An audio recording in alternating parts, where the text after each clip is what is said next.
Hello and welcome to the only podcast whose host is feeling much better this week. I just needed my rest. I actually slept for like 24 hours one day. You could say I killed that day coma. I'm Luke. I'm Max. And I'm Matt. And this is Force for Thought.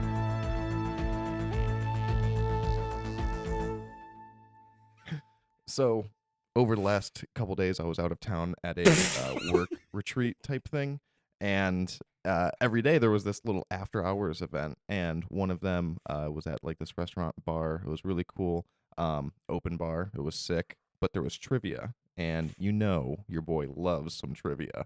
So I was so excited because I was with all my coworkers, right? And there was like 250 to 300 of them there, and everyone had these teams for trivia. It was just me and my one coworker because all my other friends were being sticks in the mud about it.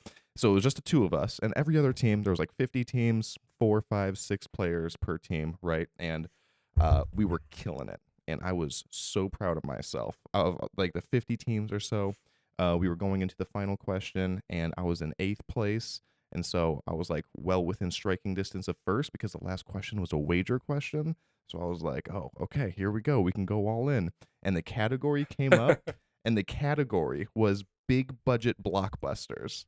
And I was like, oh, baby, you could not have drawn this up any better. Like, this is right in my wheelhouse. I was like talking up a big game the entire time, too, about how like that's probably the category of questions that I would be best at. And so we bet it all, right? We put it all in there, and the question came up, and the question was, after the Titanic, what was the second highest grossing movie of the 90s? And like an absolute freaking idiot, I said Jurassic Park. Why was that? It was Star Wars. The answer is Oh my obviously Star gosh. Wars. I lost on a Star Wars question. That's That's funny. tough. And I was so upset about it. I could not believe it. As soon as I heard the answer, I wanted to die. I've never wanted to die I more, would've- I think. Oh, Went that is with, devastating. Jurassic Park as well, though. I feel like that is when people think. I don't want to say when people think of like the highest grossing, they think of like good movies because that means Phantom's bad. But like when you're comparing Phantom Menace to like Jurassic Park, it is a pretty big quality dip. Yeah, well, and But yeah, it makes Jurassic sense Park was for me. also a big movie, too. It wasn't a bad guess, but I'm sure it Jurassic was, Park is up there. Yeah, I didn't even think about it. I don't know why. And I was so upset about it. And then, of course, since we bet everything, at the end, it looked like my team had 0 points, so it looked like we did terrible. But I was like, no, we actually did amazing. That is a but triple it'll just whammy be for you. underappreciated forever. So I was sorely disappointed. But that was Tuesday. So then, after crying a little bit in the bathroom, I got to go back to my hotel room and watch some Andor. So that cheered me right up. Andor, season 2, episodes 4 through 6. Let's get into it. What did you guys think? High level. Thumbs up? Thumbs down? Better than the first 3, I would weirdly say. And I say weirdly say because I think it's crazy that like Andor it really is the minor character in this show so far, and I feel like everyone's getting their due, and it's absolutely amazing. And I'm waiting for something so sad to happen with Bix and Andor to separate, and then it's going to make the emotional impact of him dying in Rogue One 10 times more. Just because they're setting this up of like them parting from each other is like really hard. I'm like, I don't. At first, I was like, oh, Bix is gonna die. That makes sense, right? But I was like, oh, what if it's even sadder than that in a weird way, where they like come up with some sort of communication that they always say they're gonna leave or blah blah blah, and her anxiety's building. So when the Death Star is coming, it's gonna be so much more anxiety inducing. So it's what else to sacrifice than himself? Also, I got a new Corksicle X-wing pilot water bottle because it came out with the big boys. Nice. Right on. Max, what'd Anyway. you think? I loved it. I probably disagree. I think I probably liked the first arc a little bit better than this one, but this one was obviously amazing. You got Mon Mothma. Yeah, there was some great Rose- Mon Mothma content in the first arc, but in this Yes. arc, we definitely got some Saw Gerrera content, which I was pumped about. The dude is a literal meth head. This is just they're just huffing glue and fighting the Empire, and it was crazy. And I was like, this makes so much sense. That he's like talking about how dangerous this is, and he's like literally there like huffing it in, like breathe it in, and I'm like, oh my god, this dude is psycho, man. Like, it makes sense why the rest of the rebellion is like, yeah, no, we don't really associate with that. Oh man, but he gave such a cool monologue though to Willman, who, I don't know. I'm more interested in his character now than I was in the first arc. Because in the first arc I kind of forgot about him, and now I'm like, oh man, he had to leave his honey, and now he's going through huffing rhydonium with Saw and being radicalized. I don't know. It was really interesting. When in Vegas. But Is it I'm a bad big that Saw I Gerrera liked him? fan. Obviously there was a notable death. I don't know if we'll talk about that first or if we'll wait, but it was. If you hosted it, we would. I want to go there. I do believe we'll be waiting based on my structure that I've laid out. All right, I'll There say we some go. of my thoughts. 10 out of 10. Again, the show is amazing. The big W I like so much better since he wore goggles this time. And not being Big W. Willman? Yes, yeah. Okay. But I feel like when he was wearing goggles, I was like, he's doing some good acting with his eyes. That's impressive. Matt, ever the goggles fan. And then just to round it out, my overall thoughts. I've been dying to talk this week because I seem to be the only one in the Star Wars community that was disappointed with this arc. And I was kind of hoping you guys were on my side, but I'm not surprised that you aren't, because because everything I've seen online is overwhelmingly and exclusively positive, which on the one hand, that makes me happy that maybe I've just finally curated my online Star Wars experience to be around positive people instead of the assholes. That So you're that's now the nice. asshole. All these people are now I mean, I'm not- curating us out of it. I'm not going to say you guys are wrong for liking it, because I obviously still deeply love this show. I enjoyed this arc. In terms of all the other arcs, it's by far my least favorite. I think that this was the first arc, the first couple episodes of Andor that have not been a 10 out of 10 for me. And I can't wait to get into it, because I remember, I think we were watching Skeleton Crew, and I had like 4 or 5 nitpicks for one episode, and I was like, I really don't like this episode. And each of these things individually I could get past, but when it's cumulative, and as it keeps happening, I'm like, well, I don't like that, and I don't like this either, and eventually you just don't like the episode. And that is kind of how I feel about this arc. I'll get into details as we go on, but we can start with positives to get off on a good note. And of course, the best part of the arc was Cyril Karn. I'm curious if I am alone in that opinion as well. I would love to disagree. He's crushing but it. He is. I don't know if it's because I'm like Stockholm syndrome now to liking Cyril Karn, but I am obsessed with the Dedra and Cyril story arc. And I think the best way I would describe this arc specifically, or maybe this season thus far, is it is like a haunted house where you don't know what's around the next corner. You don't know where this is going. You're dropped in the middle of these episodes and these stories where you're like, where is Dedra versus where's Cyril? And we know, like, physically where they're at, but like, where did they end? We're a year later now. And then to come to find out, oh man, I could talk about the implied sex scene for like an hour too. It was so good. Turn off the lights. I was like, oh, I'll indulge you. Go on, because I would also like to talk about that. It's like it's so unsettling, and I'm like, ugh, I hate this. Turns up volume.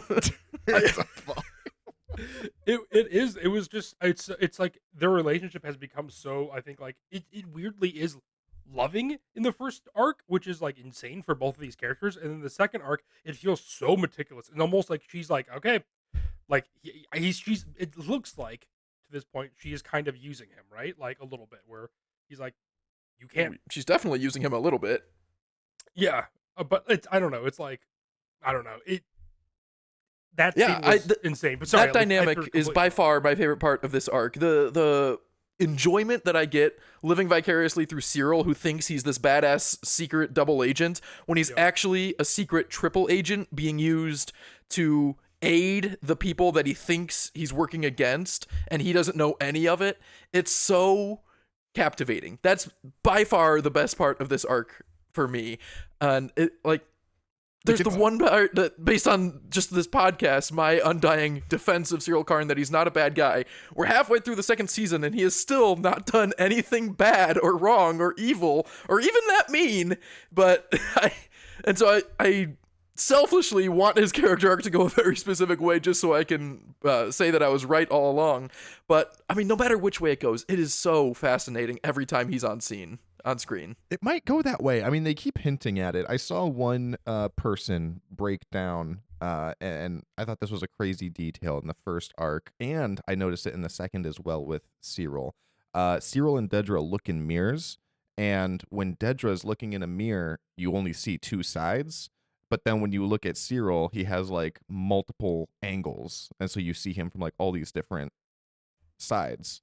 And so Interesting. they were saying like, oh, like they're purposefully foreshadowing that like Dedra is like black and white, and Cyril has this kind of like more multifaceted side to him. And then they did it again with in this arc too. I forget when, but there is a point where he looks in a mirror, and it's like a weird mirror where it's like a trifold or something. So you see like Oh, three yeah. or four There's like a different ton of sides mirrors. of him. Yeah. But then The guy's also looking at the him. call with Edie at the very beginning. She ends the call by saying, "You're becoming too much of an individual," or "Don't be too much of an individual," or something like that. And I was like, okay, that's definitely foreshadowing that he might. Yeah. Wah, I can't control my son anymore. Yeah. Fuck off, Edie. He's the fact that he's a triple agent, I think is so good. And also I love the scene where he's like, "Is it sad to say that this is or is it inappropriate to say this isn't the best day of my entire life?" Like things like Yeah. that. Like I think that does show though the lengths that he will go. And like I said before, I do think Cyril will trade on Dedra, because I think the fact that she says I have to remind myself of this every single day, like I do feel like there is like this weird, like, again, very black and white, where she's just like, this kind of actually does suck, but she's very good at her job. Where Cyril is such the go getter that he is kind of being played a fool, and the fact that the person that he loves in his relationship with, if he finds that out, I think that will break him, because he is just kind of like that sad, weird guy that I feel like maybe we all were in high school or something. Like I had a friend in high school that, like, in order to like talk to people more, would like offer rides like home for them to go to school, and you're like, that's so sad to even think about now. And I feel like that is the kind of guy Cyril is. That scene when he says that this is the best day of my life, and that was one of the two laugh out loud moments for me, and the other one was when the Gorman guy was trying to invite him to the party, and he was like, "Hey, you want to buy a spider?" And Cyril was like exasperated, like, "I'm not gonna buy another spider." Like he's been buying spiders from this guy every day. Did you see them on his shelf? That in the first Yeah. scene, when we're going to the bathroom, we see them, and I was like, "Oh my god, this is so smart!" 'Cause I clocked them right away. I was like, "Those are super creepy," because like now we know they're on Gorman. We know the spiders. We saw the '50s video from Krennic, and then all of a sudden it's like, "Oh, that's how he got him." Was like this guy. Yeah. But also Cinta and Vel. That's such a great storyline too. Not to get off track, but We'll get to that. Yeah. I disagree. Well, before This we whole do get story there, I arc do was want to great. talk about the comedy in the show, because I feel like it is being used very well, because it's like different than like a Marvel movie, right? Where they just like cut the tension with like a fart joke or something, you know? Because like every time that it happens here, it does also serve a purpose. Like that line when he said this might be the best day of my life or whatever, obviously is like a very clear insight into who he is as a person and all that.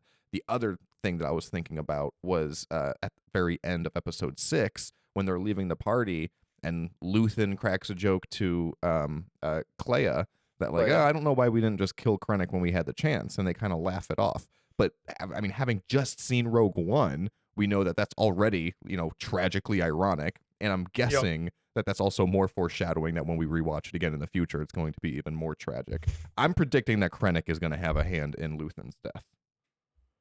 Let's talk about that more, because I'm trying to structure it in terms of like pros and then cons, at least for me. I know I have a lot more cons than you guys, but that was another one of my pros, was that scene at the end when Luthen and Clea have that moment, because that was quite literally the first time in 18 episodes that we have seen even a shred of humanity out of Luthen. Like, he was actually being genuine for having spent the entire arc dealing with all of his frustrations that other people have personal relationships with other people and how that's difficult for him as a leader, to actually like crack a joke. And it's not quite exploring the relationship with Clea, but you know he doesn't joke like that with Mon or with Cassian or Saw or anyone else he might interact with. And I had never put that much credence into the Luthen Clea relationship, but now that's one of my most watched angles for the show going forward. I can't wait to see where that goes. I mean, that's something that was so not underdeveloped in season 1, but it's like one of those things you don't think about. You're like, that's his like assistant or whatever, like comms person, but like she is in this equally as much as he is. Like, and it shows when she's talking to Lonnie too, which is, I love that scene. Everything with Lonnie is so great. Also, oh man, I don't know, Luke. I'm thinking about like they just introducing Lonnie, bringing him to the party. That scene was great too. But also, I love when Luthen and when they're both walking out of the party, like we're just talking about, and the fact that you have these 3 storylines that all are vastly different. Technically, 4 with Dedra and Cyril, but they all are fighting the same rebellion. They're all fighting the same fight, but they all have vastly different outcomes. Some of them is exciting, some of them is a little scary, some of them is incredibly sad. And I do love that aspect of them weaving through the storyline of like, yeah, this is the same rebellion, and you, depending on where you're at and time and place, it's going to shake out very differently for you. And just because you're on top today does not mean you're going to be on top tomorrow. And that is the rebellion, and obviously they're showing that very well. Um, this show really is great. I mean, I know every single week I'm just going to say the same thing, but again, you have a great structure, and I have really bad allergies, so I'm just like headaching my way through this right now. But please go on. All right, my first gripe that I'll bring up, because it's not Wow, so much. We're going to cons already. I feel Yeah, like we are. most of the episode's already behind us. Then, to be honest, you would think. The one though that I want to bring up, just high level, because it's not like a deeply structural writing kind of thing. Who the fuck is Benjamin Bratt, and why is he in this playing Bail Organa? Get out of here! You're not Jimmy Smits. I am furious, and everyone is way more okay with this than I am. Yeah, no, I agree. That's the one. I disagree. He's the legacy. He's like one of the only characters in everything. He was just in Kenobi. He's in the original. Just in Kenobi. Yeah. That's just I don't know if it was like not like public knowledge, but that is the one thing I knew about the show, is that they recast him because they wouldn't give him more money or whatever. Which I did not hear it was because more money. I thought it was because of scheduling things. But no matter what it is, so long as he is neither canceled nor dead, there is absolutely no excuse to not have him be in this show. I'm already pissed that you've taken a 5-season show and condensed it into 2 seasons because you don't want to work on this for 15 years. That's fine. It makes me mad that it's also because it takes 3 years of production time to come up with your second season after the first season. We used to be able to get 5 seasons in 5 years, and I wish we could go back to that time. Maybe the quality would suffer or whatever, and I know that's not how the streaming model goes, and yada yada yada. I don't want to get into that, but I've made my peace that it takes that much longer to make shows. But if it means that Jimmy Smits can't be in it, I'm pissed.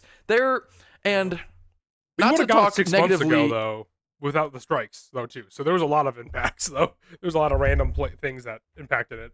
Yeah, I've heard the strikes were a problem, but Jimmy Smits isn't a writer. No, I don't know. No, it all impacts. Filming. Like, we would have gotten it before 3 years if the strikes didn't happen. I have exclusively talked very positively about Tony Gilroy, so indulge me here while I don't.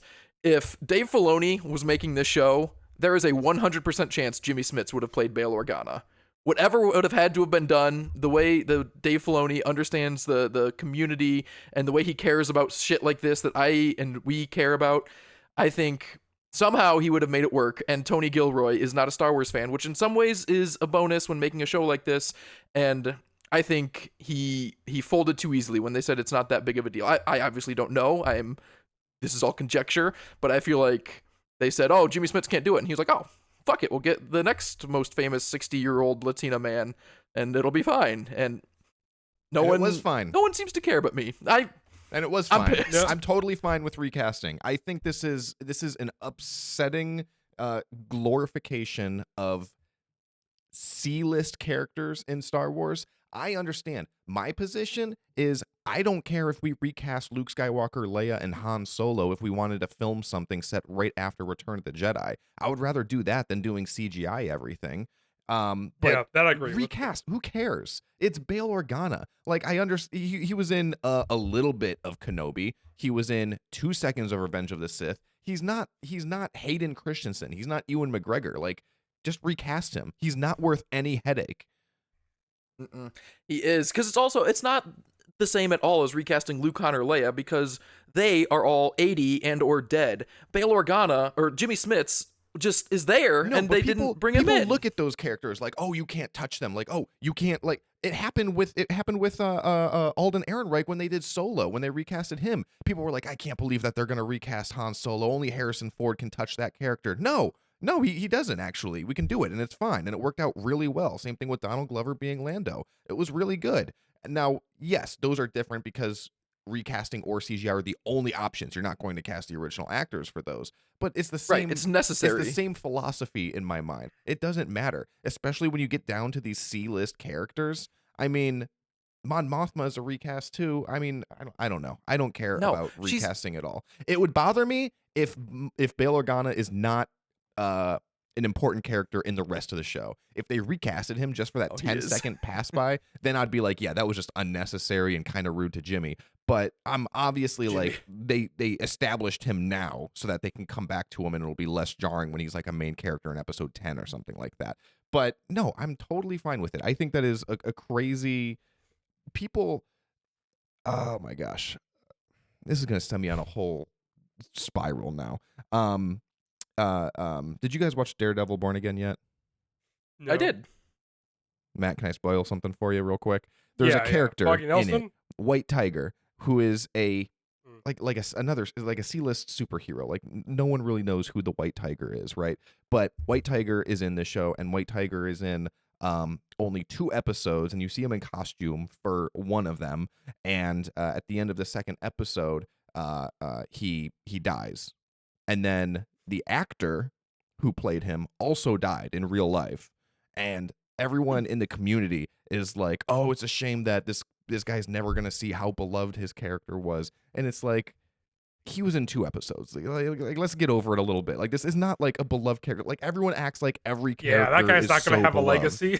Yeah, like I was like, no, if he survived, he wasn't coming back anyway. Like his Yeah. book was done. Like it was good. Like I'm not saying it wasn't that great or anything, but like he was like a very very very small part of it. And I don't know, people just like to glorify actors and roles, especially in these big fandoms. I'm totally fine with recasting. It doesn't bother me at all. What I will say about that is I don't think you could cast Jimmy Smits again, though, as Bail Organa. I think that's where the problem maybe comes in. And We can never go back now? I don't know. That sucks in its own right. Wouldn't it be How old is weirder Jimmy now? Smits? He's got to be. I'll Google it. Mid-60s, 60? 66. I mean, I guess the guy that they replace him with is probably about the same age anyway. But I don't know. That It's is the next 69. best. Yeah, so that's the next best choice. But I don't know if you could go back to Jimmy Smits again. Like, it feels weird to do that. I feel like if you go back and forth. I mean, obviously they're modeled after in the Clone Wars and Rebels and stuff, but it's just jarring. I feel like when the fact that everyone weirdly knows who Jimmy Smits is, and he's like the one consistency through Star Wars for the past 25 years, or 26 years. That's not true at It all. is Odd. That is how is he the one consistency in Star Wars over the last 26 years? Because he was in the prequels. He's been modeled after in the Clone Wars and Rebels, and then he's also in Kenobi. He's been in all this stuff consistently for 26 years. Versus when you're looking at somebody, I mean, like it's the same thing with like not the same thing again, but in the fact of like facial recognition again, very different A to D character, I'd say. But like it's like if they recast Ian McGregor in Kenobi, you'd be like, oh, well, he was modeled after in the Clone Wars, obviously, and then he's in the prequels, but then he's randomly different in Kenobi. It's kind of the same trajectory, vastly different scales. But again, like you said, Max, like it's jarring, but it's very minimal of a character. But I like said, disagree I'm somewhere so in the much middle with here. what you just said. Jimmy Smits, he's not even in the Phantom Menace. I believe he's in like a single shot of Attack of the Clones, and I don't think he has a speaking line. He's hardly in Revenge He of has the a Sith. speaking line in Attack of the Clones. Does he have a speak? When does he speak in Attack of the Clones? When they're all sitting around Palpatine's office Yeah, he when does they have see a that line message in from there. Obi-Wan. Okay. He has a talking line in Attack of the Clones. Is that the only one? I don't think so, but I can't think of another one off the top of my head.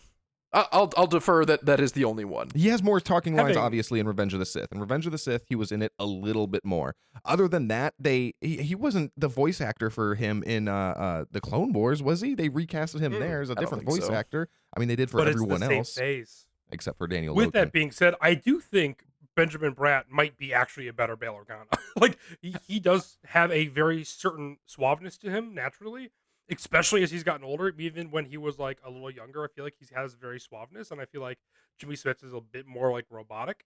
So I do feel like maybe honestly, to be honest, Benjamin Bratt might be a better Bail Organa. Like potentially, It's not about better though. It's just different. And Star Wars has been so consistent with keeping the character not recasting. I mean, they recast when it's necessary, when the character is too old and they want to make a younger version. But they don't just recast Or people dies. when they have no other option. Like when when the other option is there, like this, and especially in How do you know Andor if they have alone. another option. to bring in Jimmy Smits. What's the options? Bring him in. Pay him more than what they're budgeted to, or Yeah. reschedule their shooting schedule? Yes. No. Whatever you got to do. Nope. I think Jimmy Smits is below all of that. I disagree. I mean, because in addition to that, they have been bringing in for just Andor, not legacy characters, but like Melshi from the Narkina 5 arc, who was in Rogue One. Like, they've already established caring a little bit about bringing back prior actors into the same roles because it's fun. Like, they didn't need to do that. That was just for fun. And I'm obviously not going to convince you. I just wanted to air my grievances. There's actually another character. I'll have to find the interview. I forget who it is, but it's just another character like Melshi, another background character in Rogue One, who they reached out to for Andor season 1, and they asked him if he wanted to be in it. And oh my gosh, And he said no because he didn't want to cut his hair. Yes, okay. That's what I was about to say, but I don't want to conflate it with another thing. And then, they were like, oh, you have to cut your hair. And he's like, no. And then they're like, all right, well, then you're not in it. Like, we don't care about you that much. And, like, that's the appropriate level to, like... That guy was a background extra, and this is Jimmy Smits and Bail Organa. Jimmy Smits is so much closer to background actor than Ewan McGregor is to Obi-Wan. Yeah, I agree with that. I mean, just the quality of the magnitude of the actor, I agree, but Jimmy Smits is just as much Bail Organa as Obi-Wan is Ewan McGregor in my mind. Even though Jimmy Smits is the only character to play Bail Organa, I feel like that the internal logic of that statement alone doesn't hold up. I can't believe we're spending this much time on Bail Organa versus how great the rest of the show was. I do want to talk about this, but this is... I know, I have so much more to say, Brasso. but no, this is ridiculous. I am comfortable moving on from that. I'm displeased, and I don't want you guys to be displeased, but I feel heard with my displeasure at this point. I'm somewhere in the middle. On to my next gripe with this arc, slash what's becoming the season as a whole. We know that it was originally conceived as 5 seasons, each season taking place over 1 year, and Tony Gilroy didn't want to do this for 20 years, and so they condensed the second 4 seasons into 1 season, with each season being an arc. That's already been well reported on, and I've made my peace with it. But now that I'm seeing the effects of it, I am liking it less and less. First off, last week, I was elated at the reveal that was Yavin 4, and those rebels were going to be on Yavin for the next arc, and I thought that was so cool, and you guys were like, no, it's a year later, and they're a day away from dead, we're never going to see them again. And you were obviously right, and that is such a bummer. And thank God. Those stuff like that is so now annoying. happening. We should not spend time with those characters anymore. Those are not the characters. I thought they were going to become interesting. I mean, and the fact that they're not. We didn't go back to Yavin 4, so it's possible. I think, like you said, I think we'll go back to Yavin to see them briefly, but those are not characters worth spending time with. Give me more Vel and Cinta. Give me more Mon Mothma. We can't spend time with these dumbass rebels as well. Yeah, I mean, we're going back to Yavin at some point. We are. I thought we were going to go back and make them interesting characters, and I was really excited for that. And now I'm convinced that we're not, and that's a bummer. It makes me like that arc a lot less because of that. Other things that bother me with this 1 year time jump, Vel and Cinta's relationship. I loved it in season 1, and then the 1 year time jump to the first arc, they had not seen each other for a year, and then Vel sees Cinta as she goes to kill Tacoma, and then they don't see each other for another year, and then they have that night together, and they tell each other they love them, and then Cinta dies, and it's really sad. But I was not as emotionally involved or emotionally invested in definitely not emotionally involved, emotionally invested in their relationship, because it's been 2 years since they had a relationship, and then it was just one night, and I feel like all the stuff that season undercuts it.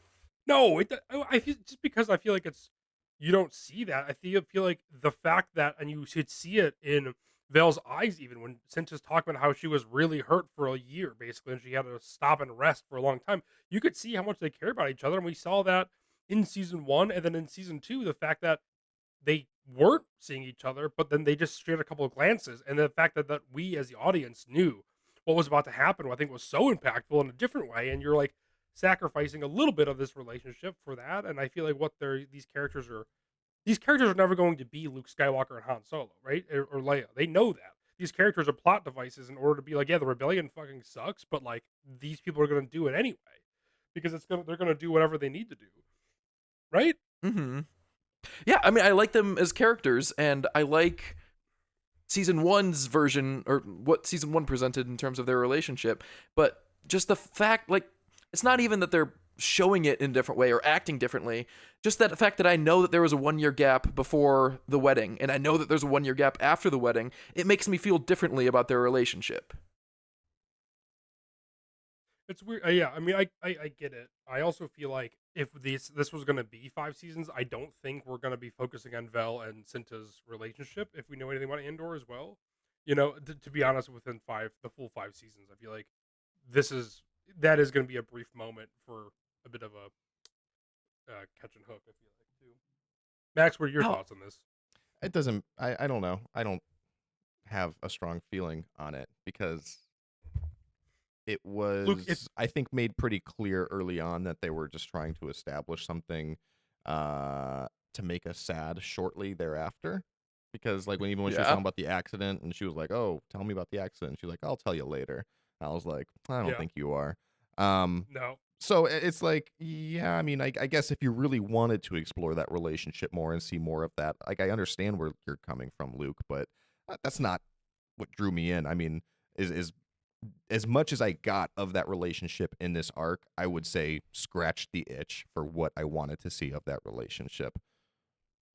I agree. It was Um, nice and tender and sweet, and you got a sense of who they were and who they've become. I feel like as well. I feel like I don't know. It was a good little heartbreak moment. I feel like, which was a bit it of a was. bummer, obviously. Um, so I'm sure you can draw the line to where I'm going next. If I didn't like Valentinta's relationship for that purpose, Bix and Cassian's relationship is in the exact same boat, where it's weirdly underdeveloped, and No, we this I don't disagree really see with. them get together. Bix mentions that Cassian is her husband to the Imperial officer, and at the time I was like, oh, is she just trying not to get raped? Like that's a standard thing. That's an obvious thing to say.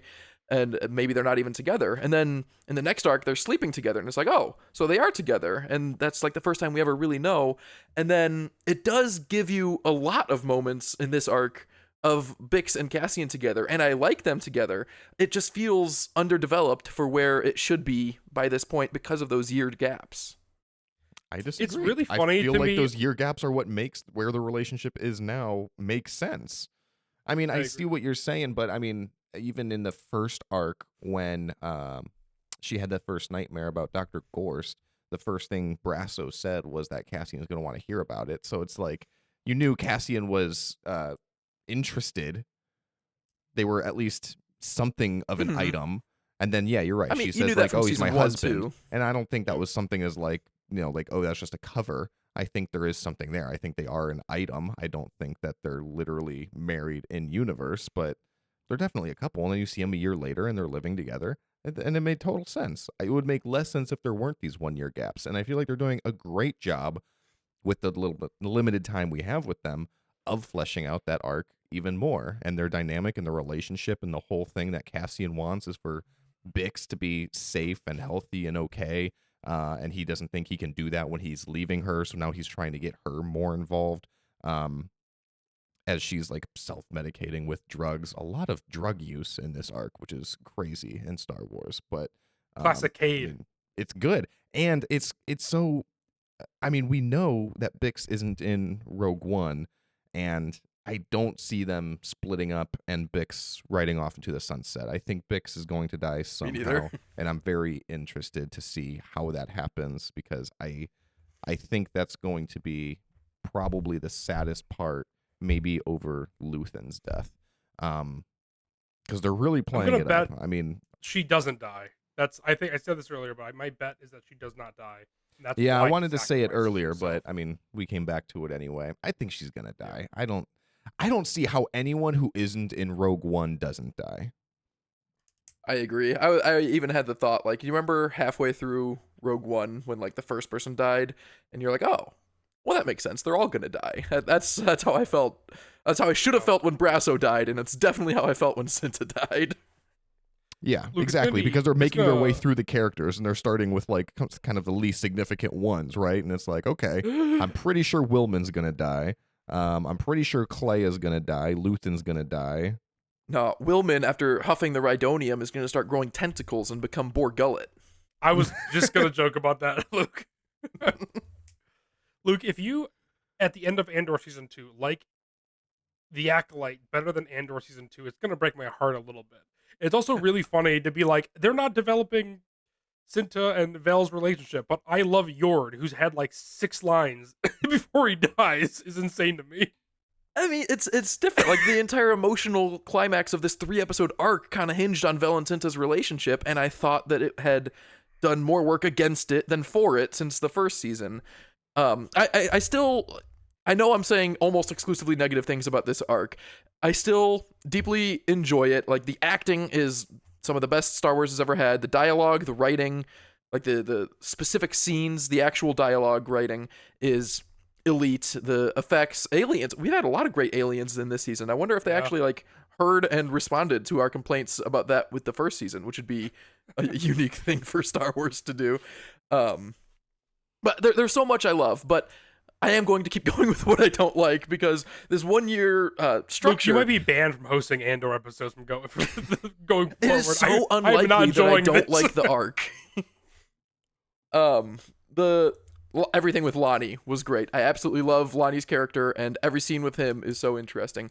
But the part where he takes the elevator down to see Luthen on that bridge where Luthen gave the speech, and Luthen says that you have to start reporting to me more often. We need to contact more frequently. It's been 3 months. We're gonna start ramping that up. I was like, wow, yeah, that's really exciting. But then again, I'm not gonna see these characters for another year. And so it might as well wait another year because I'm not going to see that. And that It's the sense of urgency, though. It's what? That's insane to me. It is a sense of urgency, and then they're taking that sense of urgency and saying, but not for another year. Yeah, No, but because then it also plays into the whole arc with the Gormans, right? Because Luthen is growing impatient, and Cassian recognizes that when he goes to visit Gorman, because he talks to these people, and he's like, "Yeah, their hearts are in the right place, but they're risky. Like they're jumping the gun here, and they're trying to make things happen when they should be waiting." And Luthen recognizes that, and he doesn't really care because he just says, "Well, let's get them in the fight." And Cassian says, because they're a rich and wealthy planet, and they would have like a lot of attention if they joined the rebellion. And Cassian says, "What if that goes up in flames?" And he says, "Then it'll burn brightly." And like that's all he cares about. Like worst case scenario is it draws attention to the cause, and like maybe it'll draw more people to it. And it's the same thing that we see with Lonnie, right? I mean, Luthen I think is that's doing best the case same scenario. thing. Well, maybe. Who knows? Well, no, I don't think he thinks. Well, whatever. I think Luthen that's what sees he wants either to happen. option as equally good, and that's why he doesn't care. But we see that Cassian is right about Gorman. Like, they are falling into a trap because Cyril is there. He's watching this happen. They're taking notes on everything. They're letting it happen. And it's going to be the same thing with Luthen because the Gormans are going to get caught. They're going to get massacred. We know that. Yeah. Luthen also is probably going to die, and he's starting to get impatient, so he's probably going to start getting reckless, and he's going to try to start moving things along instead of staying calm and calculated like Cassian is encouraging him to do with Gorman. And it all these fits storylines together. are, yes, that's what I was going to say, Max, is that all of these things fit together and is a bigger piece. So I feel like you have to look at all these things thematically as well, where it's like, the whole purpose of that scene isn't for Lonnie to actually go to Luthen so we could see those interactions. The whole point of Luthen saying that is to see, like Max said, is that he is getting antsy and impatient versus Andor, who's doing almost the opposite, and he is playing his role so far and so good, and he's so deep into it. He even tells the people and Gorman that they're going too fast and they need to be more careful, and he slips in and out of that undercover versus Andor versus his whatever Sky so Valerian fluently. Sky. Yeah, so I feel like I think that's the whole thing is it's like I don't. Andor is a 5-season show. I feel like would be a little bit more nerve wracking, to be honest. Like I think the fact that we know it's 24 episodes total, I'm savoring every single moment, and I also feel like for example, The Handmaid's Tale, 6 seasons, it's been dragging on forever, And it's like they're kind of doing the same shtick where I feel like Andor, the best shows end a little bit too soon, right? They're canceled. We're still talking about Arrested Development and Firefly, and I feel like we're still talking about all these shows that like stopped in their prime versus when you're like, oh yeah, like Breaking Bad ended perfectly, versus like Dexter was like, wow, that really dragged on, and they're still trying to save it. And I feel like Andor is better for unfortunately being 24 episodes because I think there's no dips. I think at all with all these 24 episodes, and I feel like it's gonna go down as one of the best shows um, of all time. Not let alone just like Star Wars shows. Like I don't think anything is ever gonna top it for Star Wars shows alone. I agree. I reject the notion that it would have been like Dexter or, did you say Handmaid's Tale, with Yeah, going too long, because Tony Gilroy presented the entire show as a 5-season story, with each season being a year, and he had story treatments for the whole 5 seasons. It's not like Dexter where they're like, yeah, we could probably go another season, and then it happens. yeah, And they're like, yeah, we could probably go another season. Like, it would have been just as well thought out and structured. But now that they're condensing it, I feel like there's character interactions that we're missing. For example, another one, this goes back to the first arc now, when Kellen asked Brasso about his friend, meaning Luthen, and he said he has to know that this is happening here, and Brasso said it's happening everywhere, which is a great moment. But Kellen says, like, your friend, what's his name? Well, you probably wouldn't even tell me if you knew. And at the time I was like, oh, I wonder if he does know. But now I'm way more curious because he is working with Bix and Willman, which I would have liked to seen Bix and Willman interact with Luthen more. I know we had that scene with Luthen, but I want it prior. Like, how does Bix and Luthen have been working together longer than Cassian and Luthen, and I want to see how he integrates her and how he treats her as one of his operatives. Willman, way more so, because I didn't even think he was a rebel. Like, I still don't know, was he a rebel during the Mina Rao stuff, or was it the year after that he started working with Luthen? I would have liked to see how he became this whatever gas diffusion expert and how he learned all that. And when Luthen sent him to work with Saw, like, does Luthen think that Saw will return Willman, or does Luthen think that he's sending him to his death? And does Willman know like who Saw is? Like, there's a lot of things that can go unsaid, but I feel like there's so many things that are going unsaid that shouldn't. You see, you run the risk of over-explaining if you do that, though, because I the Willman agree. and Saw story was not really that great until the end of episode 2, where Saw gave that cool monologue. But I feel like the things that they do well is leaving you just enough information to kind of be able to put stuff together while not answering every single question that you have. Yeah. Like the Willman's whole an thing, engineer. yeah, because they keep asking him, That's like, He oh, was a how bomb do you maker know this? before. And he's being very secretive about it. Like, he's not telling anyone why he knows this or how he learned it or who taught him. And I think that's fascinating. And I'm thinking about it, and I'm thinking about that arc that I probably wouldn't otherwise think about, but for the fact that Saw Gerrera was in it. And then what was the other example that you gave, Luke? Like, I mean, even the Was things Brasso with, working with Luthen? the things with Lonnie is what I wanted to go back to, because I don't know who the second guy is that's working with Lonnie now, but I'm wondering, because Lonnie is like a very like nervous, sweaty guy when he's around all of these Imperials, and then he turns around with his buddy and suddenly he's kind of like the big dog. So I'm like, Cool is one, this guy yeah. working with him? Did he like recruit this guy to the cause? Is he also a rebel now too? And I don't think we have like a clear answer on that. And be like, You he talking about turned, the other ISB officer that Yeah. is that one that was Dedra's aide that was now promoted to Yeah. Blevins' role? is that who it was? It was her aide. Yeah, is Yeah. he a Yeah. rebel now too, or what? No, No. that guy's getting used. Lonnie knows what's up. You got to keep your Yeah. enemies closer. Yeah, I don't think He's a Lonnie's small the type guy. of guy who knows how to use people, though. I mean, he is not a very confident I person, think he. except for when he's talking to this person. Yeah. But That's the only like- person he needs to be confident with out of everybody. He knows how to play his cards. I think. And I He think played knows what's Major on the line. Partagas. He spoke Yeah. up in that ISB meeting when no one else would. He is more confident than all of them. I think. I disagree that he's not very confident, and I reject in the strongest possible form that Hirt, I think was his name, whoever that ISB officer is, might be a rebel. No, he was working with Dedra last season, and now he's got the Axis case, and he. No, I would be but 2 shocked years if have he passed. he That turns would out to not be a shock rebel. me at all if he recruited him somehow. or if he recruited him thinking that he could recruit him to the rebellion, but it's the exact same thing that's going on with Cyril and the Gormans, but in the inverse, where he is actually loyal to the Empire and he's reporting to Partagaz everything that Lonnie is doing. There's so many different angles that it could go. But no, I think to go back to the bigger question, though, I don't think we would be better off by having every single little interaction answered. I think those little comments like Kellen to Brasso that leave you wondering, like, oh, I wonder what he means by that. Like, I wonder what their relationship is or what that goes back to. I think those are better left unanswered. It's That's not like just any that I want dialogue, these though. Like the Sorry, Matt, Clone go ahead. Wars and in the New Hope when they're talking about the Clone Wars, it's like, what the fuck is that?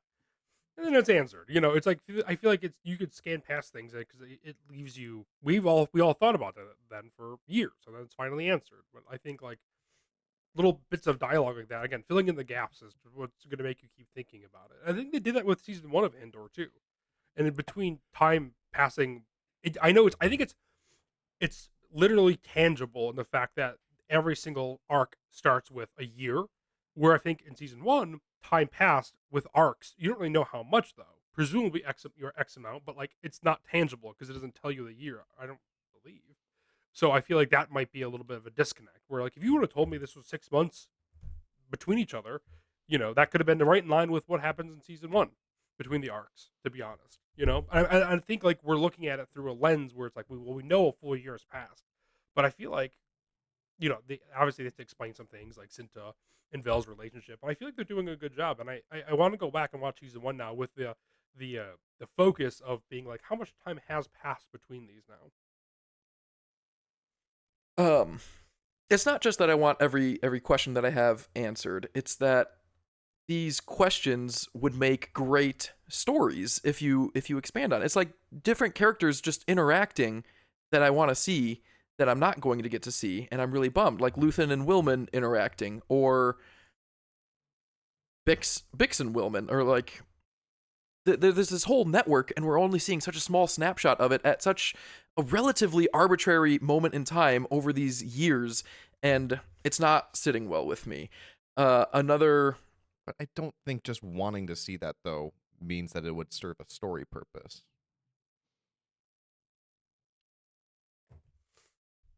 I disagree. I think that would be a good story of learning how Wilman becomes a rebel, how Bix is being used in the rebellion.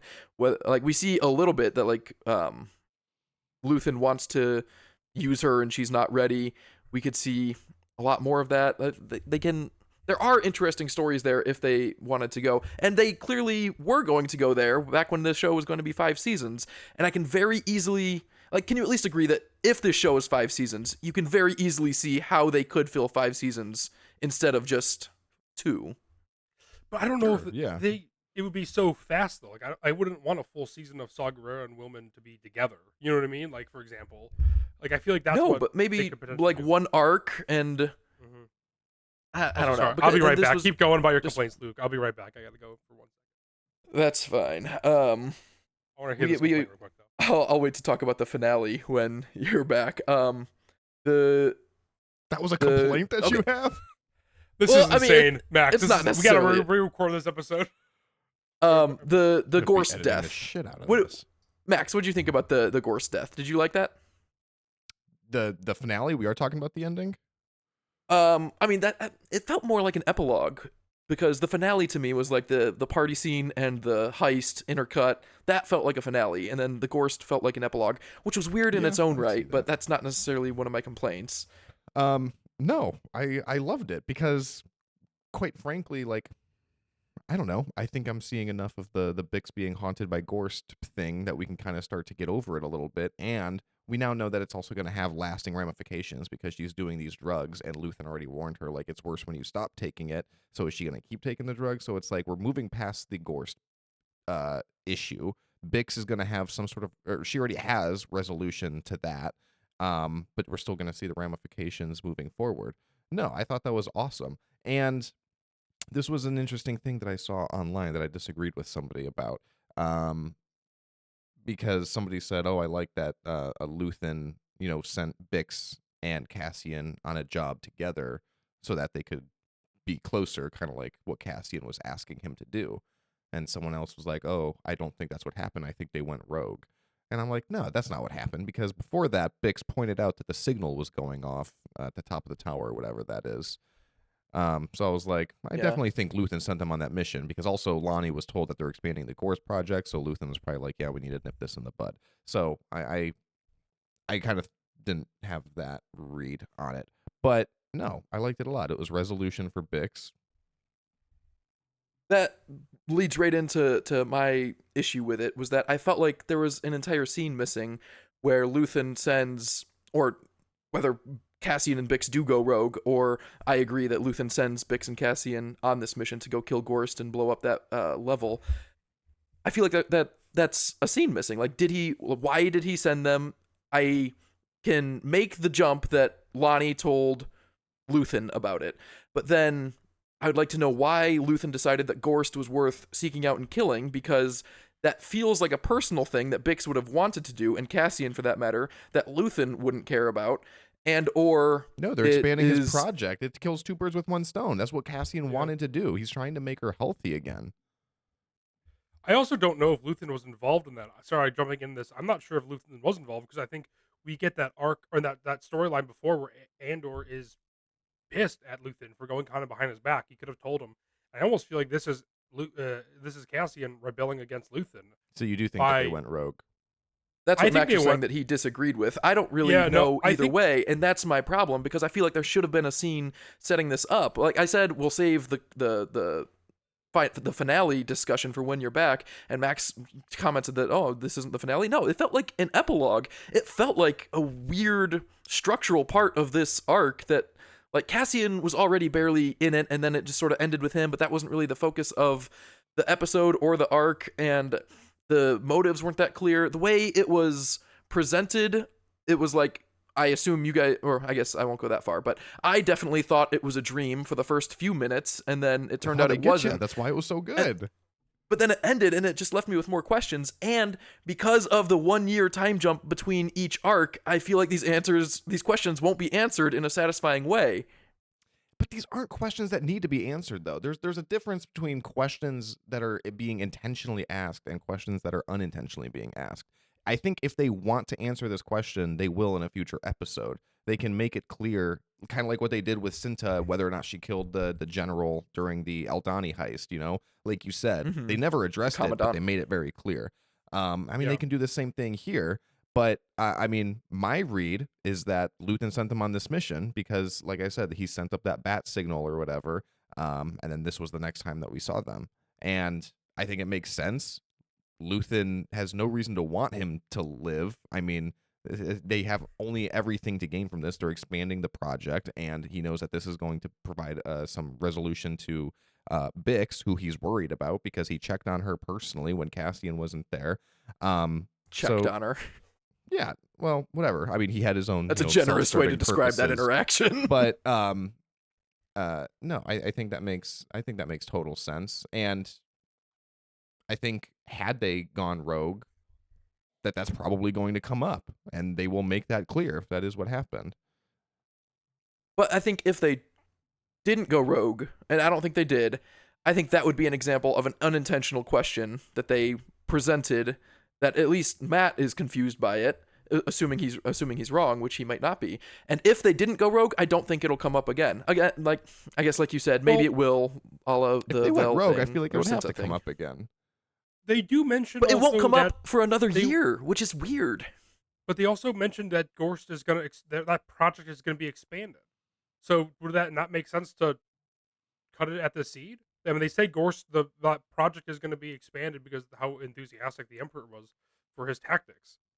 Right before, let's see, I'm on that scene. Also, Luke, to quote another scene from this is why Matt has seemed to get this correct. I think you need to recalibrate your enthusiasm, but in the opposite direction for the show, because it's amazing. At like 15 minutes in episode 6, they talk about how Gorst's project is going to be expanding.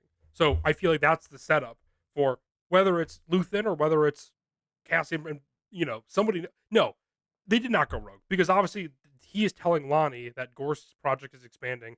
Lonnie obviously told Luthen, and then Luthen obviously went. So you know what I mean? Like, I think you can. That's why the show is so good. We're talking about it, and then just like talking And looking through this scene, that's exactly what had to happen. And then obviously Luthen had to tell Andor and Bix, and obviously that is something that we know as the audience that they significantly want. So I think you're able to take that scene as in like, well, good, Cassian and Bix got their payback, so she could sleep well at night because that guy is no longer out there. And the fact that they then you can rewatch it and be like, we're also rewatching these episodes within a day, right? These episodes need to be watched multiple times to really soak everything in. But the fact that they're mentioning that Gorst's project is going to be expanded at minute 15, and then he goes and gets blown up at minute 48, that's a big gap between. A lot of things are happening between them. But I think then you can instantly make the connection that Lonnie tells Luthen, Luthen tells Andor, Andor and Bix go kill Gorst. I have no problem with making those connections, and I think that was clear enough.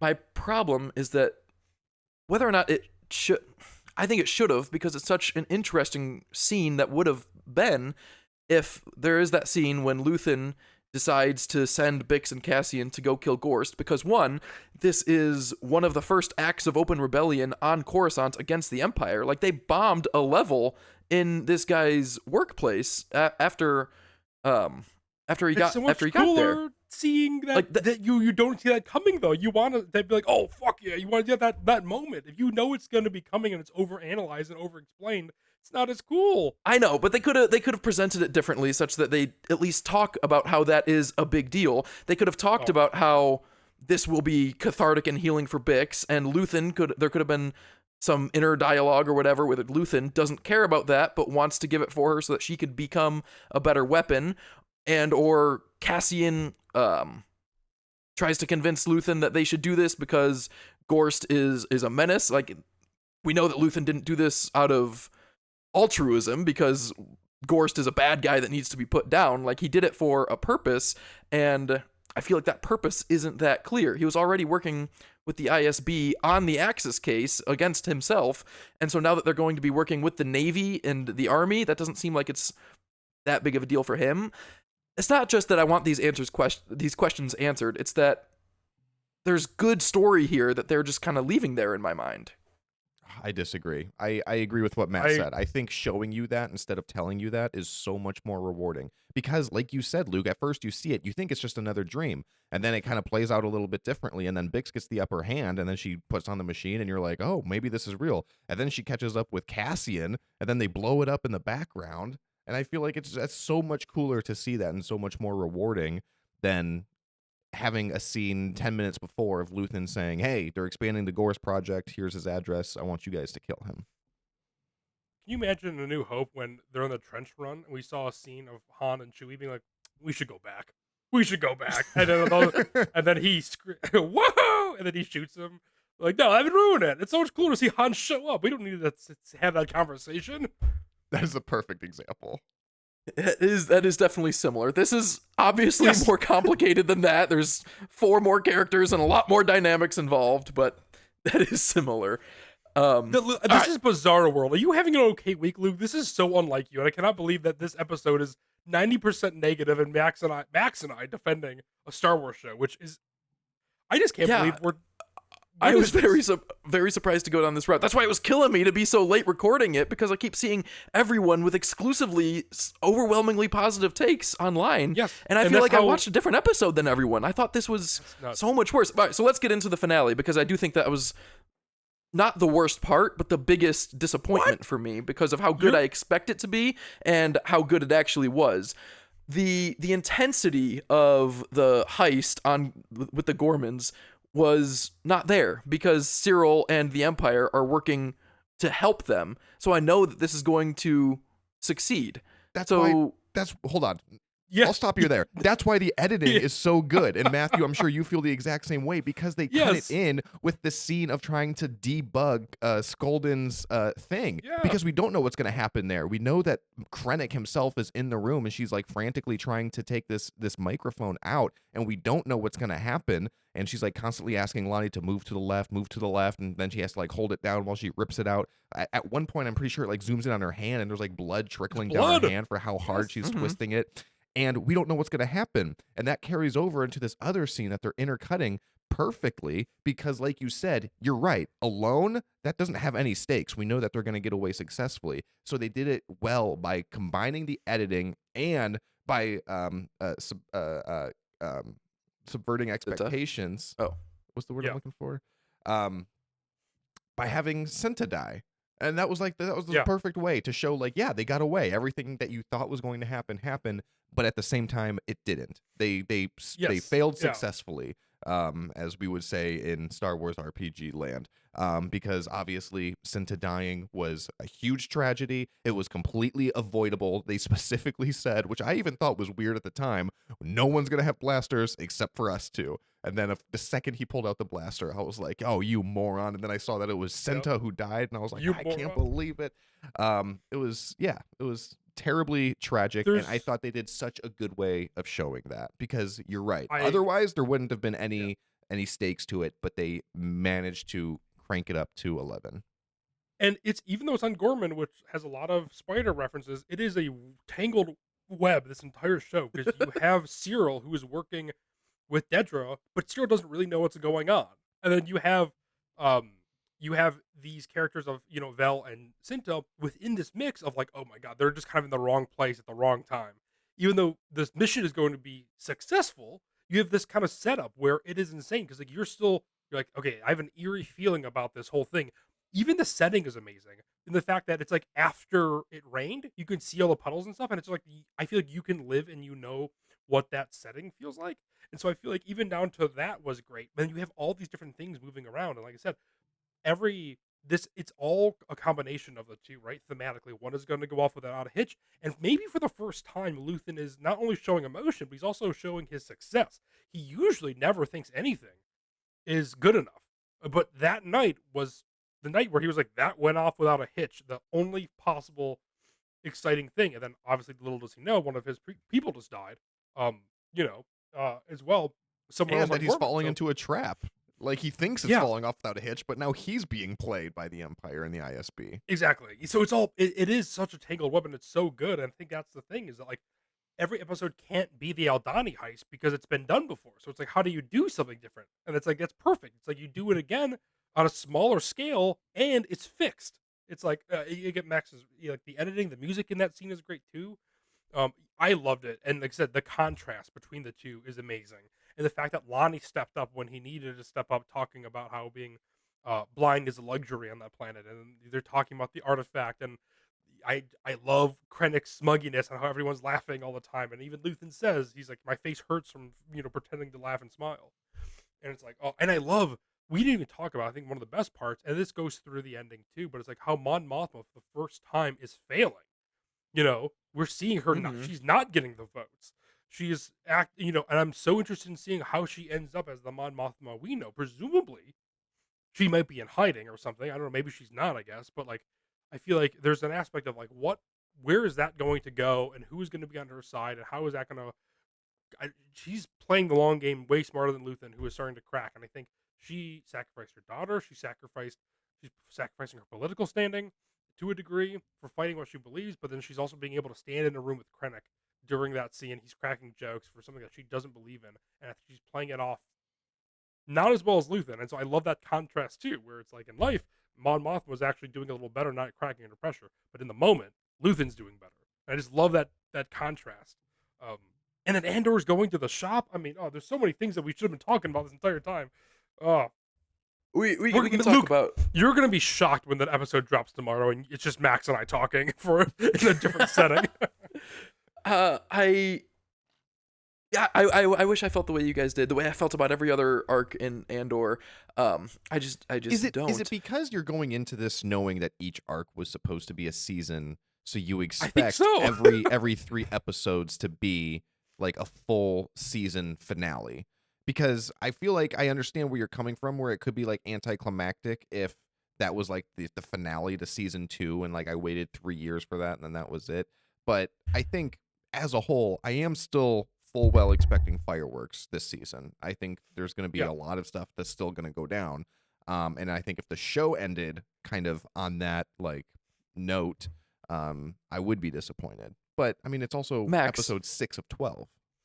every 3 episodes has been a finale. That's literally been the structure of the show the entire time. Every 3 episodes ends with a massive finale, whether it's on Ferrix or then Aldani and then Narkina 5 and then Ferrix again and then Mina Rao, and then this one fell flat. It's not because I want it to be a whole season finale. I just want it to live up to what it's done for the previous 5 arcs.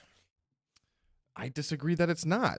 I think you're heightening it to be a season finale quality instead of an arc finale quality.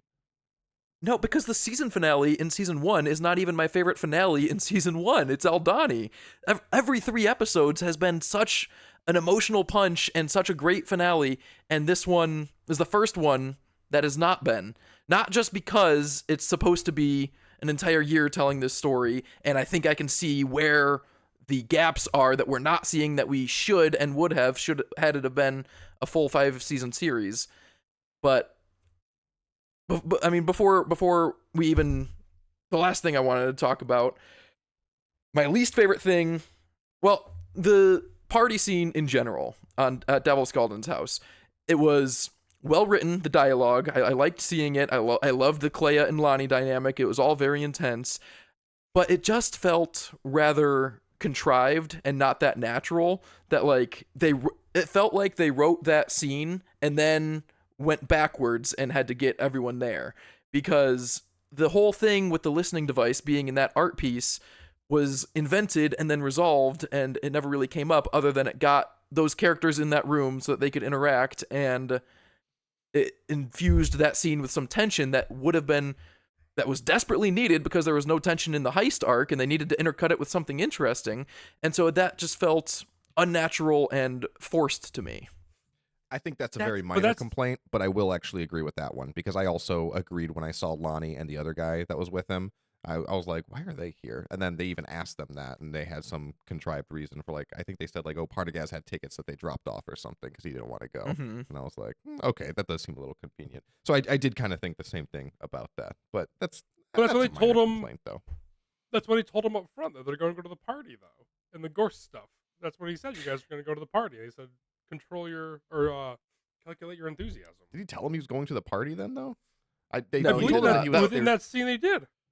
That wasn't what he was talking about when he said calibrate your enthusiasm. That's when he said that you're going to be in charge of the ISB's interest in the Gorst initiative over at the army. And yeah. You said that that's an order, and he said, oh, it's an honor. And he said, no, it's not. And then that was it. And then don't they say something at the party? He does not say have fun at the party. No. Not have fun at the party. I swear the party's mentioned before they're there. Mm-hmm. He does not, because it was jarring when they were there, because everyone was just kind of there for their own relatively arbitrary reason. I mean, Krennic is apparently a fan of art, which, okay, he could be a fan of art. Mon Mothma has to go because it's her daughter's in-laws family, which, okay, so she can go too. And it just felt like they needed everyone there and then came up with reasons why everyone had to be there. Not everyone was building to that being there like it was at the end of the end of the Ferrix arc at the end of season 1, which I get that's a finale and so it's different. It just felt like the writing to get everyone there was less planned out than most of the writing is in this show. That's good. I don't think it's a stretch that Luthen organized the tickets for Lonnie though as well to get to the party, so that he is being able to be used. And he says, to Clea, what if I wasn't here? And she said I would do anything, blah blah. But I also feel like he was going to be there because that was plan A. They got the tickets to him somehow. But that's a stretch on my end as well. Yeah, but I think he said it was from Partagaz, though. Yeah, they say Partagaz gave them tickets because Partagaz had to go run the op on Gorman and not tell anyone why. But the party was preluded to, though, during their Good Morning Coruscant talking heads thing that we see for a second, because they say it's whatever season it was, like senatorial. Yeah, I mean they set it up, and it's not like it was poorly written. It was just written poorer than the rest of Andor. Yes, because it made sense that there was a party. Like they alluded to that, but then why are some of these people at this party? I agree. But then my biggest complaint, and I've been saving this one because it is my least favorite thing in all movies and TV, and I can't believe Andor did it, when something intense is happening and you have to do it before someone sees you, and it cuts to you doing it. I mean, I'll just use the exact example because it was so spot on to what I hate. Clea is turning this key and the party is coming closer to her and she's turning it more and it's bleeding, and then it cuts to them and they're coming closer, and then it cuts to the heist that I already said I don't really care about because there's no stakes there, and then it cuts back and Clea has it removed and the people are there. Like, we didn't see the resolution to that tension that was already kind of forced to begin with. But I think you don't know you don't know it's removed, which is why that it's more tension there. You knew it was removed as soon as they showed up and they had taken a step back. You hope it's removed, but you don't know it's removed. I think that's the tension. Do you know what I mean in other movies and TV shows when that happens? Yes, but I don't think that this does that. Because you think usually the music stops and it's like, oh, okay, Tom Cruise in Mission Impossible is safe and he did the thing. But I don't think that this is necessarily the same thing. There's no music cues being like, oh, she got it out. And then I think the tension builds even further there, where when Krennic asks what's so special about this piece, why they're there, they also then have to, it's like 2 layers. It's like, is it out? I don't know. And then also B, now they have to explain why they were standing by this thing for so long also. Also, not to bring in the Acolyte, but are you being so harsh on Andor because it's so good for Andor, or because these are bigger problems? Because, like, again, I like the Acolyte. I'm not going to diss it too hard. But if you're going to question anything going on in Andor, there was a million questions in each episode of Acolyte, and we spent every single week of the Acolyte praising the show, mostly, until the very end. But because the thing that makes Acolyte great is the Jedi and the overall lore. The thing that makes Andor great is the writing. And the writing is what's breaking down right now. I can let a lot slide with the writing in Acolyte because that's not why I love it. But that's why I love Andor, and that's why I'm holding it to such a high standard. Yeah, they're all graded on a curve. I think that's fine. But I think I agree with Matt, obviously, because I understand the trope, but it is a trope for a storytelling purpose, right? Because if they were about to turn, if the crowd was about to turn to go to that item that she was working on, and at the last second you hear like a click and her hand suddenly like turns a little bit, you get this kind of feeling of like, whew, okay, like you can finally take a breath, like it's over, like she's safe. But then you still have to cut back to the other Gorman story. And I think that was why they didn't want to have that. They kind of wanted to leave you with that sort of like unsettled questioning, like, oh, okay, it was successful. Because that's the same thing that happened in Gorman. Obviously, Cinta died. Obviously, this was tragic. But okay, I guess it was successful. So they're trying to invoke a certain emotion in the audience that is the same for both places. Because you can't be cutting back and forth between one where it's like, ooh, thank God that's over with, and then cut back to this other one and you're like, oh my gosh, what's going on here? So it has to have that emotional consistency. That's fair. I understand that, and I feel comfortable with how I explained the way I feel. It still bothered me, and it felt like when other shows do that in movies, and I was disappointed that a show that I think is so much better than that would do it. It is, like I said, I agree that it is a trope, and I would like to find more examples of it because I'm sure there's examples of exactly what we're describing not being done as well, but I think it was done well here. That is all the complaints I wanted to get to, so we can start getting to now broader topics and just whatever else you guys wanted to discuss. We never really discussed Gorman at all, and that's basically what this entire arc was about. That was cool. The set was awesome.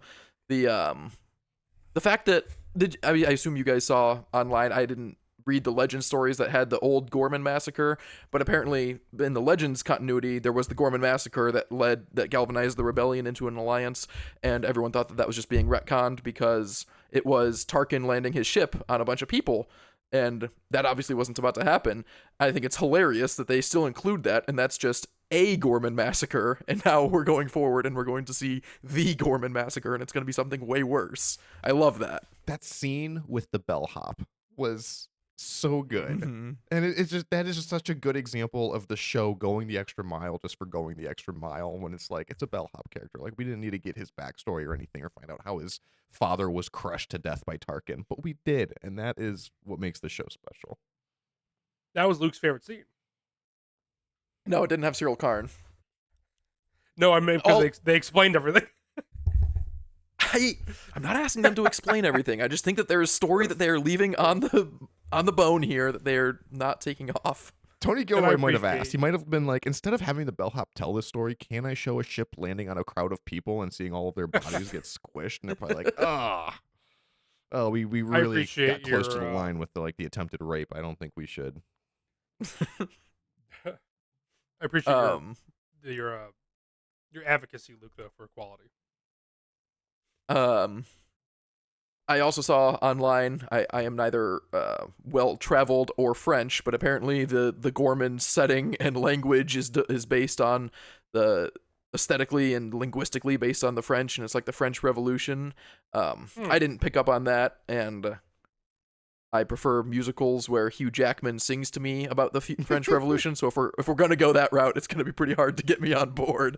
was gonna say. I do like these rebels better than the rebels on Yavin, and obviously that's a theme that like the rebellions need leadership and expertise and skills, and the first people didn't have leadership. These people don't have expertise or skills, and I like the themes and stuff that we're going through.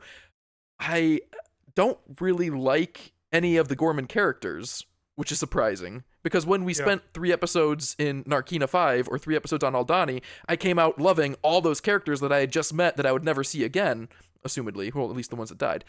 And I feel like we spent a comparable amount of time now in Gorman, and I don't really like any of them.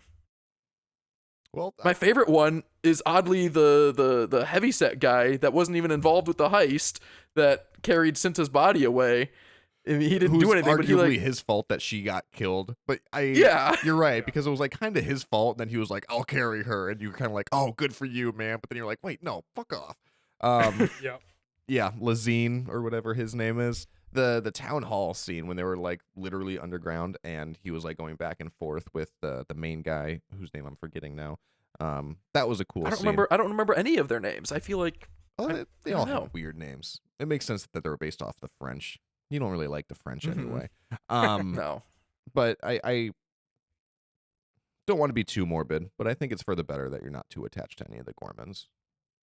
No, I love getting attached and then seeing Skeen and Nemec die or Kino Loy. Like that's what makes the show so great, that you find such a personal connection to all these very minor characters that are only in a little bit and then they die uneventfully. And I feel like I Accidentally. am not built up to that point with the Gormans. There's multiple accidental deaths in this show, and that's what scares me. Luke, in the last episode, you said that you think Luthen, like everyone has it in their mind that he's gonna go out with a big blaze of glory, and then you were like, there's a chance that he just gets like knifed in the back one day, and that's it. And that is becoming an increasingly bigger and bigger fear in my mind. I'm like, he might die very uneventfully, and that's going to be so sad. Do you think it could be by Cassian? Do you think Andor's going to be the one who pulls the trigger since he's going to get too reckless and he's going to be like, I did not gather any recklessness out of Luthen like you guys did. I can see how you take that away from telling Lonnie that we have to start meeting more frequently, because I was disgruntled with that scene that we're not going to get to see those more frequent meetings. I could see that being rushing and recklessness, Well, but and going forward with I Gorman. don't agree. Going forward with Gorman too. Cassian's whole thing, he came back and he said, "No, they're not ready for it. Let's not do it." And he was like, "No, we got to push forward." And he basically replaced them, and he just sent Vel and Senta instead. Yeah, but he's not like recruiting them into the rebellion. I think he is primarily hoping that rebellion dies very bright and burns very brightly. I think that's just to galvanize other people. I don't think he intends to have that go well, per se. also things are just crumbling around him too, just with the antiques being reappraised and stuff. So I feel like there is just this tension building with him in general, where there's a lot going on, and I think he's feeling the pressure, and we're meant to as well. I didn't see it. I didn't get any of that out of it. Anything else you guys wanted to bring up? Yeah, the convenience store, Matt, you mentioned that before. I like the Bix and Cassian dealing with their traumas, because Cassian was also arrested to go to Narkina 5 when he was just walking down the street. And so he's dealing with his own trauma, being terrified just to go to the store. That's true. And then the set of like the store and all that was awesome. When he got his fake ID and he went and gave the girl the code words, that was really cool. Yeah. But you didn't know that they were code words until Vel said the exact same words back on Gorman. And I was like, oh, of course it is.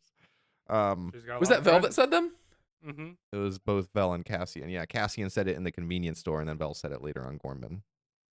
I knew someone said it, but later on Gorman. I thought it was different Gormans that were saying it on Gorman because I was confused that he like taught them all that. That would make more sense that it was Vel. Unfortunately, I don't remember the specific context, but I do have a note written down that there was, once again, mention of Cassian's sister. Yes, there was. Very briefly. So Bix says it when she says when she's mad at Cassian for trying to protect her, and she's like, I'm not your mom and I'm not your sister. I was like, whoa, is he trying to protect his sister? What's going on there? maybe she is a sister. She just doesn't know. I was gonna say it's like Old Boy. So that's interesting. Are they going back to that story? Are we gonna see the sister? I don't know. But They I thought are. that was noteworthy. And then the other major note that I had was pod racing. A couple Imperials were just Yeah. watching pod racing on TV. I thought that was awesome. Oh yeah. I also enjoyed that.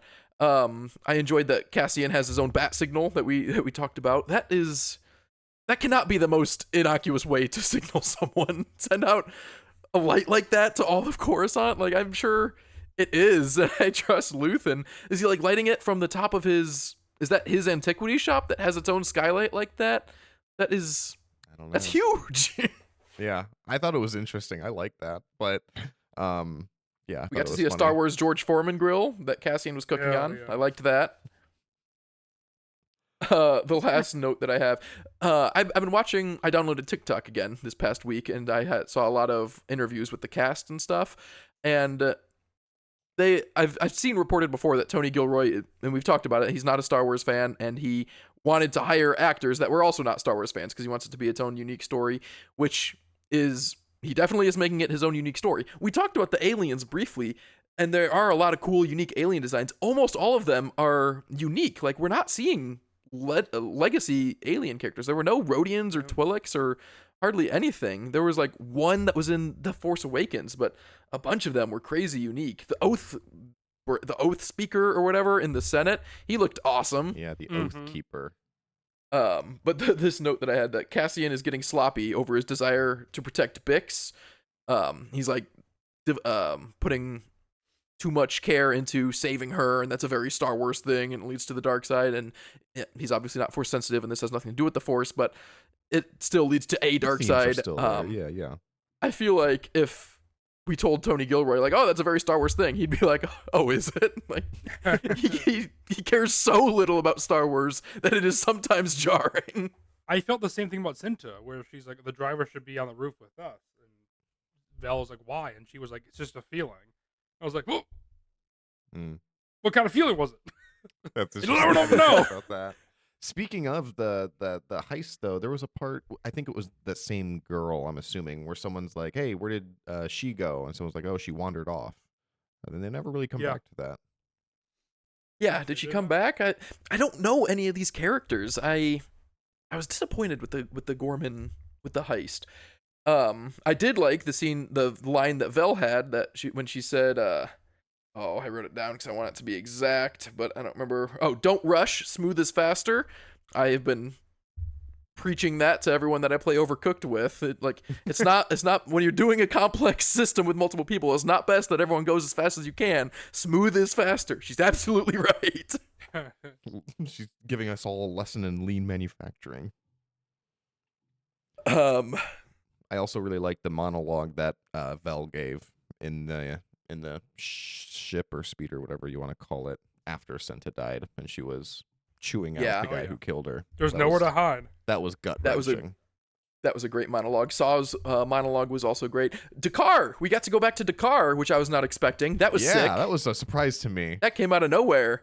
Because every what do you planet we guys go think- to has been unique or like very intentionally not unique, such as going back to Yavin. So yeah, I was very shocked when I saw that we were on Dakar. But that makes sense because I always think, I wonder if we'll go to Crate. Like, these are old bases by the time of the sequels that were set up at a different time. What do you guys think about the other, I don't know what to call him, the gas guy that Saw killed because he was a mole? You think he was a mole? Yeah, I believed it. You think that was just Matt? rallying his men? I don't know. He's like, here's the proof. I was like, well, let me see it up closer. Right, yeah. Hold up a vague object and then throw it away, and everyone cheers thunderously. I don't know a more specific piece of evidence that they could have shown, but when they pulled something out, I felt like, oh, okay, yeah, it's legit. You are exactly the kind of person that Saul wants in his partisans. I'm very easily duped, and I find him very charismatic, so I would do well there. Also, depending on how into the weeds I want to get when thinking about this, like if that guy was speaking with the Empire and he set up a trap for them on that place that he thought that they were going to go to, he could have just as easily told them that they're currently on Dakar and the Empire could have gone there. I don't think that guy was a mole. I just don't think that Saw trusted him. Isn't it better to ponder these things? Some things it's better to ponder. When it's character arcs, it's not, but things like that, it is. That's so interesting. I'm gonna think about that. Another theory that I heard was that Perrin is also one of Luthen's agents, but for security reasons, he can't tell Mon Mothma, and so Perrin and Mon don't know that they're both working for Luthen and doing the same things. That'd be cool. I do think that we're gonna, like, we've already seen more of Perrin than I would have expected in season 2. I think he's really cool. I don't like him, but I think he might do something really cool in the next couple of arcs. Might he die? I don't know. There's so many. I'm just so curious about character deaths in this show. I mean, is the Empire gonna kill him / torture him when Mon Mothma declares open rebellion against the Empire? Like, that's not a good look for him, but he definitely doesn't join the rebellion. I know, he's not one to stick to his wife, you know, he's not really all about loyalty, so it's like, is he going to turn on her and be like, no, I swear I'm with you, and then is the Empire going to buy that if he tried to do that? Probably not. I never thought about this. Maybe Perrin does die. I mean, I think so many people are going to die. We've only got 3 though, and all 3 of them are very like low-level characters. Takoma did not need to die. He could have lived. A lot of other people need to die way more than him. Yeah. Does anyone else have any vague notes or things you wanted to bring up from this arc? I don't. Besides, my laptop is at 9%. I don't. This sounds like a lie, but my power is. None of my outlets are working, but my power is on. And the electrician's coming out tomorrow at 8 a.m. So I will hopefully be able to upload this as well. So I might hop off sooner, depending on the force for thought, because this needs to be up. Sorry. Max, do you have anything? Nope. I liked it. I feel like I'm defending it a whole lot just because Luke, you're having some unpopular opinions, but I probably like the first unpopular. Arc. I probably did like the first arc better than this one. All right. Does anyone have any force for thought to leave us with? Hey, I do. I was watching Return of the Jedi, and Leia rescues Han out of carbonite, and then, but just before that, Jabba mentions how that's his favorite decoration, and it's like, if that's your favorite decoration, you could have stopped her 2 minutes before he got thawed out. If you really wanted to keep him there, I think he was sick and tired of looking at this thing, and he wanted Han to get out of here. He's a little bit of a masochist, you know. He sees the thing happening and he wants the pain to not have his favorite thing anymore, you know. Like for a little bit he liked when Leia was choking them and he went too far and died. when I watched Return of the Jedi and then rewatched it right after, and I caught that line because it comes before, and it's like, that's my favorite decoration. It's like, well, you don't like it that much because you could keep it and you choose not to. No, he just believes in due process, you know. He's like, look, we need the evidence. We need to make sure that she is here to do what we think he's going to do, you know. Because if she just starts tapping buttons but he stops her, then it's like, oh, I was just making sure the temperature settings were correct. Fortuna's like tapping his shoulder like, no, she's definitely going to thaw him out. And Jabba's like, no, let's see where she goes with this. Also, Leia's a psycho for, like, if she enters a dark room and doesn't check the shower curtain, like if you go to the bathroom in the middle of the night, you gotta make sure there's not a monster in there. She doesn't pull back the curtain to see Jabba. Insane mentality. Is 1983 when this fear started in everyone? Yeah. Check the curtain. I think I think it's that she thought that he was sleeping behind the curtain, which then, if she did peek behind the curtain, everyone would have just closed their eyes real quick. Because there was a whole party there. Most of them are still standing completely straight up. Dan DeVito's there. Orgy. All right, well, that's all from us this week. Let us know what you think about Andor Season 2, Episodes 4, 5, and 6. Let me know if I just spoke truth to what you've been wanting to see online for the last 4 days, like I've been wanting to. Let me know if you disagree also, because I bet you do. Most people do, and that's fine. Everyone's entitled to their own opinion. I hope I'm not blind this week. What?